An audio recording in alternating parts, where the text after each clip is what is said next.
Thanks, Mike. I'm Parakram.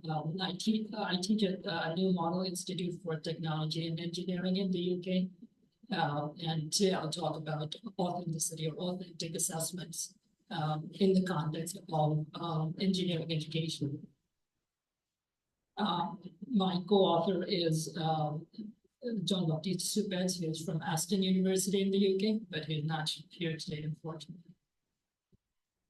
So the terminology authentic assessment or authenticity assessment is a pretty broad one, with people using it to mean different things. Although there are different definitions of it, it's kind of used inconsistently. There's one common theme in authentic assessment, and that is generally, at least in vocational education like engineering, is something that simulates the workplace environment.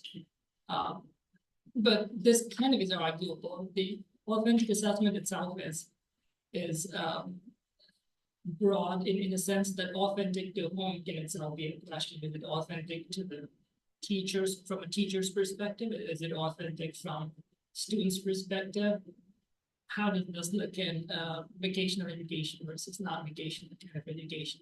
There's all kinds of research around just authentic assessment itself. But because I'm focusing on engineering education here, I'll kind of use the engineering sort of consensus, which is something that simulates the workplace. The idea is some of the authentic assessment paradigm that I'll talk about today is hopefully relatable to other fields as well. But that's open to debate. So the common theme is something that simulates the workplace and something that enhances employability skills. We had a talk today on problem-based learning. So some of the delivery approaches like problem-based learning, conceive, design, implement, operate, which is called CDIA model, are some of the models that utilize authentic assessment. And some people also call it contextual assessment to kind of show that authenticity in the way we assess students. So what we've done is we've characterized authentic assessment for engineering education so that there can be some common kind of a conceptual framework to talk about it. And hopefully this will provide a bit of a framework on designing authentic assessment in engineering. That's what we're running about. So the paradigm we utilize for authentic assessment is assessment as a tool for learning and self-improvement. So the focus is to shift the purpose of assessment as an evaluation tool, which is the most common conventional way to kind of define assessment, to think about assessment as the primary role of assessment being self-improvement and a tool for learning itself, and evaluation component taking the secondary function, if you will. And the other paradigm we use is something to improve self-awareness. Today morning, we did hear about students' lived experiences, and we had a few talks around education in the context of changing social dynamics, and how do people relate to the lived experience.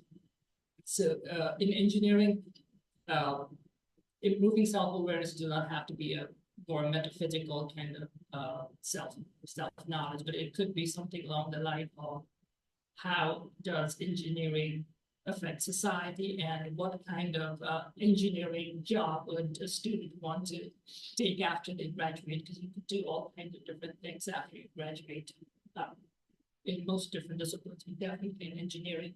So what kind of job would a student like to take up once they graduate? That kind of thinking, and to make that more of a conscious decision rather than just being mechanically driven is the idea. So self-awareness here is primarily from the perspective of what job would students want to take. So that's kind of the self-awareness paradigm. And so we've kind of divided authentic assessment into two components. That would be the employability component, which is very much a very conventional focus, which is you graduate, then you take up a job in engineering sector. Another one is a globally conscious component, a bit of self-awareness component is there. That is how does the engineering field interacts with the society, and what job would a student want to take after they graduate. So it's kind of a relationship between the future profession, not just profession, but also the kind of engineering job that a student wants to take. Understand how engineering affects society. I think we had a previous speaker talk about how a teacher would come to a new kind of a geographical location and teach where they don't understand the context, so it's hard to implement problem-based learning. And that happens quite often. So there needs to be a kind of a awareness of the society that one is embedded in.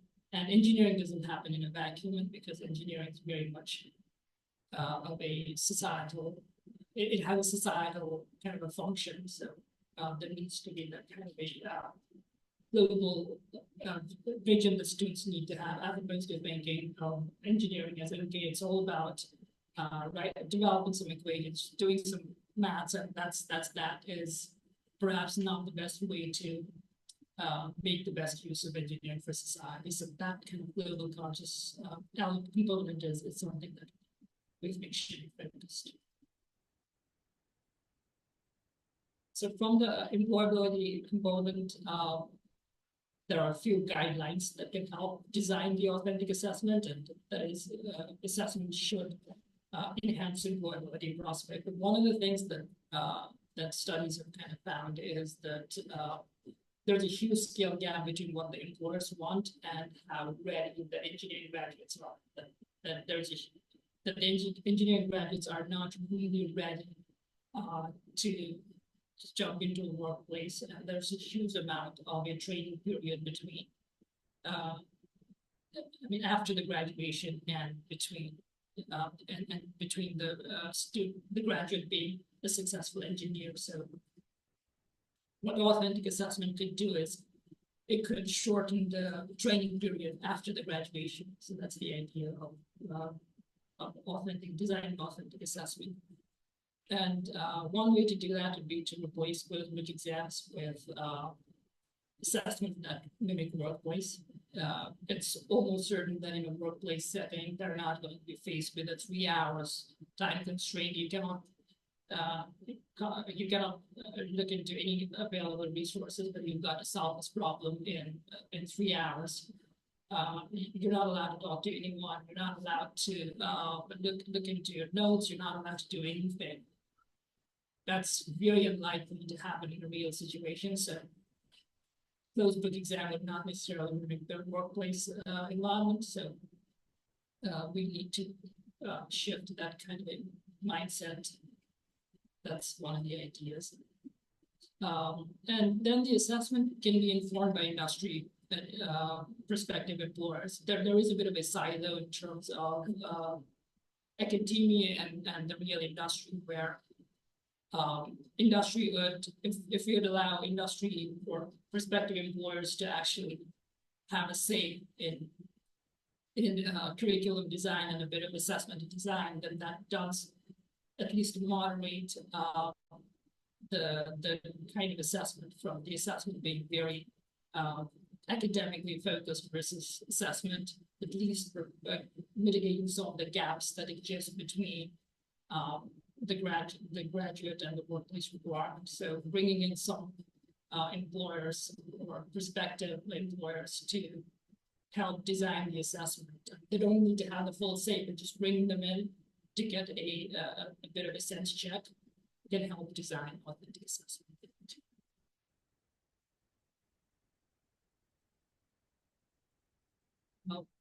And one of the things within the employability component is not just to focus on the knowledge, but also to focus on skills and behaviors that's helpful in the workplace. And that could be behaviors could be something like positive attitude, having not being very rigid, some degree of open-mindedness, um, appreciating diverse opinion. These all are kind of professional behaviors. And also transferable skills. It's something that we don't teach as much in engineering, so that could be something like teamwork skills, project management skills, time management skills. And these are more important than ever, particularly with higher number of students being diagnosed with some sort of reasonable adjustments, like could be ADHD or some other kind of reasonable adjustments that students need. That is typically getting bigger, at least in the UK. I'm guessing that would be relatable to other countries as well. But one reason is just because there's so much of a distraction available with smartphones and smart devices. So that's something to kind of look into. So and time management is a bit of a problem with ADHD. And it could be around communication skills. How do we embed a lot of transferable skills that is applicable to different engineering setting is something that we need to think about embedding. And again, from the behavior perspective, growth mindset, adaptability, kind of a work attitude, a sense of responsibility in the workplace is something that we can start building right from the get-go. Concerns about health and safety is a big one, which is generally health and safety is not really talked about in an academic setting. And this is whereas as soon as the students go into after graduation, as soon as they go into the job, they will have to face that, and they will learn more about compliance and all that, which has to be taken very seriously, but that is not necessarily get wrong. So that's why the training period is really high between graduating from an engineering school and then being a successful engineer or professional engineer.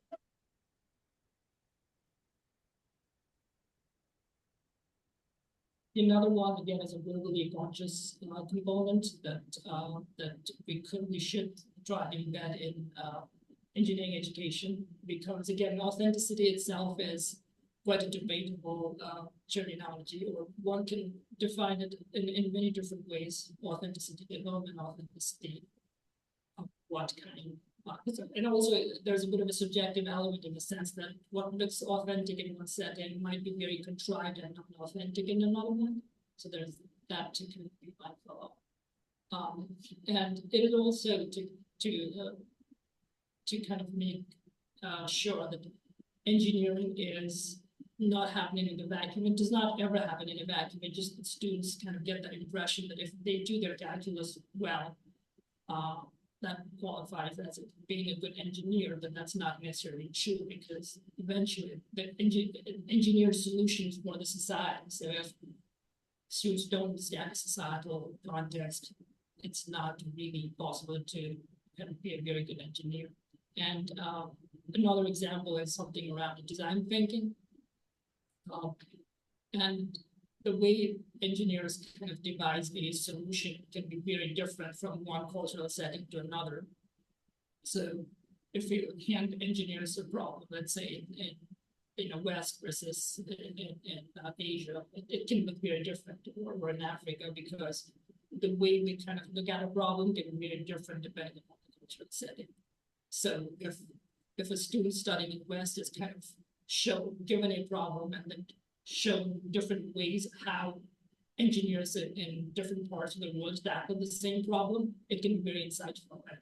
All of them might not be relatable to one another, but then that will dispel the myth that there is a single silver bullet solution to every problem, which is not true. But because engineers are generally thought to be binary, there's this yes, no, there's a universal right answer to almost every question. And that actually is very society dependent. There's actually not a single right or wrong answer. It's something very hard for engineering students to understand. So that's why the globally conscious, more conscious element is important. That is also to think about why is it that engineers do what they do. So there has to be the liberal studies element, which primarily is lacking in the UK. That engineering is very siloed, and there's not as much of liberal studies embedded in the engineering education, which probably should change. And also more public engagement. So there's already a public engagement of science, but engineering should be even more publicly engaging, because at least science has a good amount of theoretical. There's a theoretical physics, where you could argue that there are some fields of science which does not have anything to do with society, but that argument is much harder within engineering, because generally engineering will attempt to solve some societal problems or try and improve the human life in a certain way. So it's even more connected with humanity than with theoretical kind of science, where you could say that science for the sake of science and science for the sake of just knowing. So there's that element. And another globally conscious element is to help students kind of reflect on what kind of jobs that they want to do after they graduate, and how do they see themselves in the society, what adjacent do they see themselves in the society, and what role could engineering play, and what role they want to play in what they perceive to be improving society. So, and that could be done through assessment like reflective block. So if we kind of invent more of that, and that will help students be more globally conscious. So that's the globally conscious element.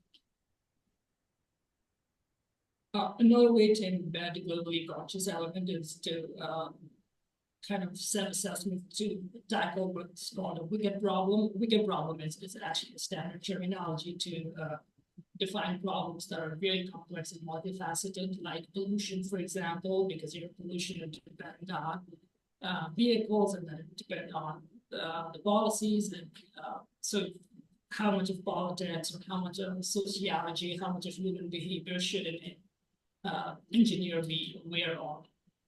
That is something to kind of think about. So if they're given a wicked problem to solve, then it'll definitely help expand the thinking of engineering students. Some example is, how do you develop affordable housing solution? Now, just from a civil engineering perspective, if this question is thrown at a civil engineering student, how do you define, how would you create an affordable housing solution? They'll kind of be lost. But if you ask them, okay, can you calculate if the structure is stable under an application of a certain amount of force, that they will be able to do. But how helpful is that in terms of understanding the broader or a bigger problem, like developing affordable housing solution, which now has a lot of geographical element, in a sense that what's affordable in one context might not be affordable in another. So the local available resources and the supply chain suddenly becomes something to think about, which engineering students would not do, but professional engineering had to. So something like affordable housing solution. Efficient transportation is another example where they would have to be more students that have to think more about the broader picture, rather than just knowing the efficiency of an electric motor or a engine, which is done more in a traditional kind of an engineering setting.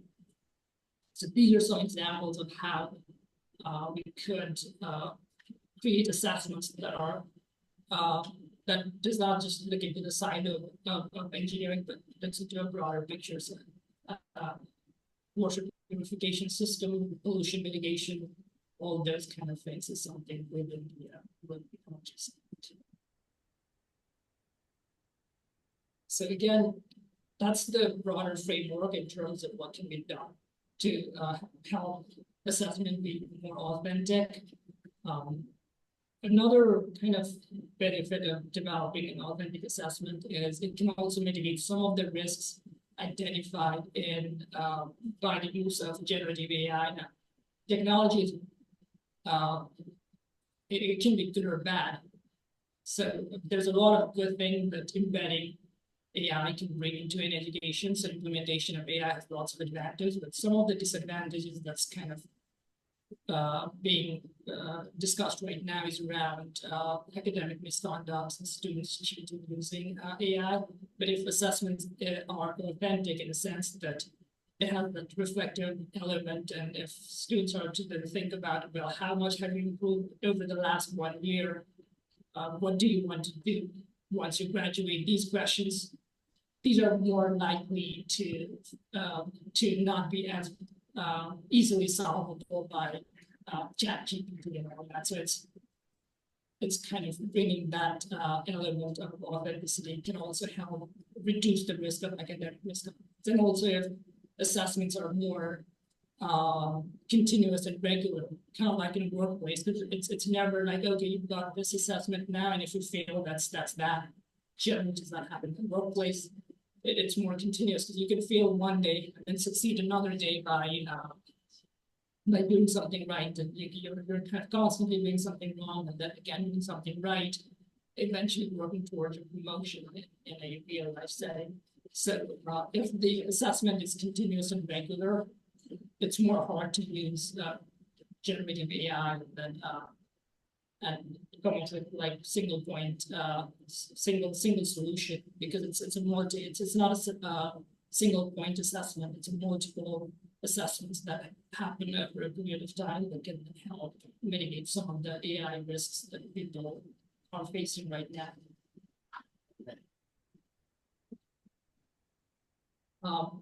Again, I think this is something I already talked about, self-improvement and awareness.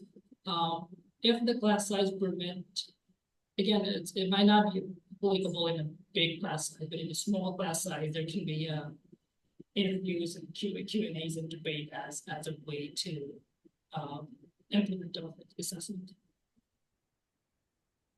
I think the employability components I've already talked about.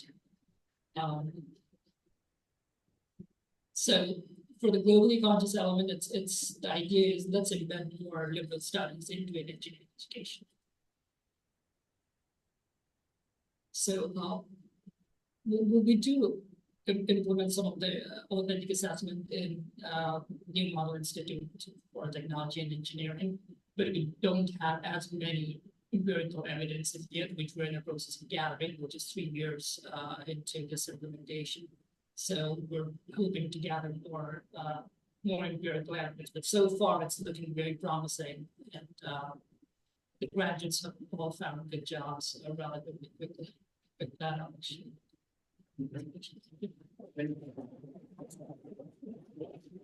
We have time for one